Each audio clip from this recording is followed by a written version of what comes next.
What's happening, guys? How's it going? So, I wanted to talk about a few things. This is going to be a long video, and I wanted to try and articulate it as best I can, so it's going to take me a while. But basically, quite a few people took exception to me stating in several comment sections and in a couple of videos that I don't personally view Terence Crawford as a top pound-for-pound fighter. The reason I'm talking about this now is because, of course, Terence Crawford fought recently, the past weekend, and had a knockout victory over Kell Brook. And as I said in my review, I wasn't surprised by it. We all knew it was going to happen. As I said in my prediction video, Kell Brook hasn't made welterweight in a number of years, and he's going to be severely weight drained. His punch resistance isn't going to be there.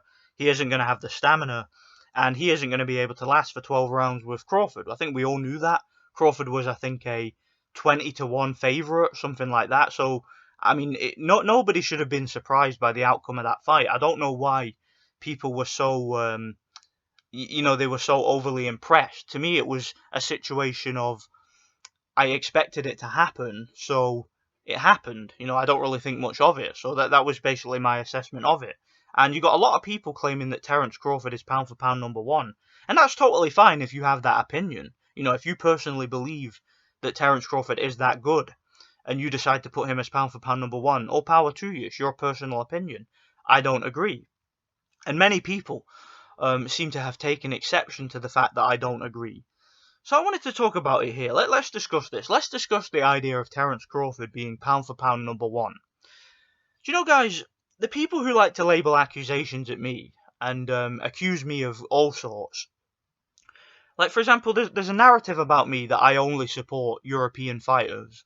There's a narrative about me that I have some sort of disdain and hatred towards American-based fighters, and that I only support and get behind fighters who are from Europe, or who base themselves in Europe and whatnot.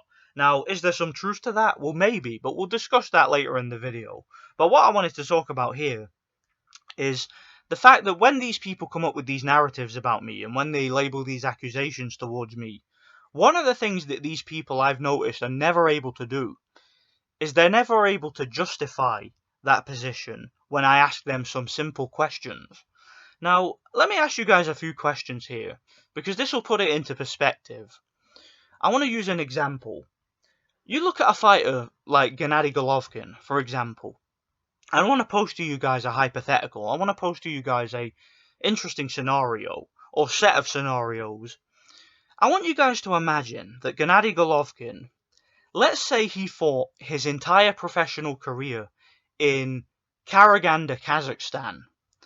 Let's say that he based his entire career there, and let's say that every single fight that this guy had, for every single one of his contests, he had 3 judges who were Kazakh, and a Kazakh referee.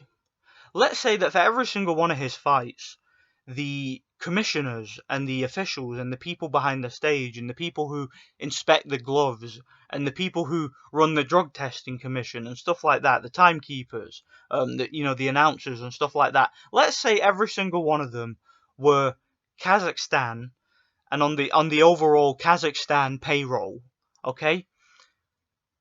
And let's say that instead of fighting ranked middleweight contenders, ranked contenders in his own division and rival champions, let's say instead of doing that, he instead fought the majority of his opponents who were dangerously weight drained, had multiple knockout defeats at a lower level, and were going into the fight one-legged or had some sort of ailment that was keeping them from being 100% every time. And again, let's say they were all in his hometown. Would anybody out there, do you think that there would be any major boxing publication, right, any network or any newspaper or any boxing media outlet out there that would label him a pound-for-pound level fighter? Now, I think we can all agree that in the real world, Gennady Golovkin, if he isn't pound-for-pound level now, he certainly was in his prime, okay, when he was undefeated and when he was champion. Certainly when he was unified champion, because he was ranked number 1 in his division, and was a record breaker in the division too. So he was definitely a pound for pound fighter at one point. I think we can all agree on that. But if he'd had a career like I just stated, if all his fights were in Kazakhstan and everything was always set up for him, and he had select opposition that he knew he could beat, and the commission always had his back, or at least always somewhat invested in him winning, would there be a single boxing publication that would label him a pound-for-pound level fighter? Another question. Let's say Vasyl Lomachenko, for every single fight of his career, let's say every single fight was in Kiev, Ukraine. And again, same situation. Let's say all the judges were Ukrainian. Let's say every single referee he had in his career was Ukrainian. Let's say that the commission and the people who inspect the gloves and the drug testing agencies and the people behind the cameras, everybody was Ukrainian. And all of his opponents were specifically selected at a time of their career when they were at most vulnerable. Do you think a single boxing publication out there would label him a pound-for-pound fighter? Do you think anybody would have even hinted at the idea of him potentially being pound-for-pound number one? Let's say Usyk did the same thing. Let's say all his fights were at home. Instead of fighting world-class undefeated contenders and undefeated rival world champions in their hometowns, which is what Usyk did, by the way. Instead of doing that, let's say he fought every single fight in Ukraine with a Ukrainian promoter, Ukrainian judges, Ukrainian referee, Ukrainian drug testing, Ukrainian network that works the cameras and manipulates the outcome and stuff like that. Let's say all of that was all Ukrainian based, and he fought all his fights there and selected his opponents when they were vulnerable, right, and fought them in Ukraine. Would anybody out there, would any boxing publication in the West label him a pound-for-pound level fighter? No, of course they wouldn't. Of course, none of those guys in those scenarios that I just mentioned would ever be considered under any circumstance a pound-for-pound level fighter. I'll tell you what would happen. They would get the exact same treatment from the American boxing media that Dariusz Michalczewski got, that Sven Otke got, that Felix Sturm got, that Joe Calzaghe got in the early part of his career, okay, that the Klitschko's got when they were fighting in Europe. He would get the exact same, they would all get the exact same narrative spun about them and the exact same treatment from the boxing media and the major boxing publications in the West that those guys got. I mean, Dariusz Michalczewski is a perfect example of this. That was a guy that had a record of 48-0. He was a record breaker. He had numerous world title defenses. I believe he had the record for title defenses. He was a lineal champion. He was a unified champion. He had 3 of the belts at one point. He was a guy who, by all objective standards, is a Hall of Fame fighter. But he's not in the Hall of Fame, is he? Why? Why is he not in the Hall of Fame? There's one reason. There's one small reason why he's not in the Hall of Fame. He didn't leave Europe. And it's as simple as that. He didn't leave Europe, so he's not in the Hall of Fame. Right? Wouldn't fight outside of Germany and Poland. Right? At least for the vast majority of his career, that was the case. He always tended to have home advantage. Right? Same with somebody like Otke or Felix Sturm. Those were guys who fought at home for the majority of their careers. Right? Didn't fight every fight at home, but they fought vast majority of their fights in their home country. And again, I've got another question for you guys. I say that to say this. Why is what I just described to you, those scenarios involving Triple G and Lomachenko and whatnot, why are those scenarios any different to what we're seeing with Terence Crawford? Terence Crawford, who has every single fight in his home country, right? Every single time he fights, he has 3 American judges, an American referee, an American drug testing commission, right? American networks who manipulate the cameras and broadcast everything, okay? American commentators, American promoter, all right? Every single fight he has, all right, bar the one fight which was against Ricky Burns, who and that was back in his lightweight days again, and where he was a weight bully, where he was just fighting guys half his size who just couldn't match his strength and power. Guys like Gambo and Ricky Burns, very, very small and didn't have the power to match him. Other than that one fight, just a single fight of his entire career, every single other fight has been at home. This guy had world title unifications against Indongo and Postal in his home state, in front of his home fans, with his home judges, with his home referee, where he was allowed to pull down on the back of the neck, where he was allowed to hit with the wrist and throw backhanders and hit behind the head and hit his opponents in the balls and hit his opponents on the break and do whatever the fuck he feels like because he's at home and this guy is supposed to lose. You know, his opponent that he's doing these things to is not supposed to beat him. All right, there's a script that has to be followed. Why is that scenario any different? Why should I look at a guy like Terence Crawford, right, who's American, and why should I all of a sudden make him exempt from that standard? Why should he be exempt from the same standard that Dariusz Mikuszewski was not exempt from? Okay, why is it okay for Terence Crawford to fight every single fight in his home state, right, in his backyard, right, in his home country, with his own judges and his own officials that are there to support him, that have a financial incentive to ensure that he gets the victory? Why is that any different to what we're seeing with those scenarios that I just posed?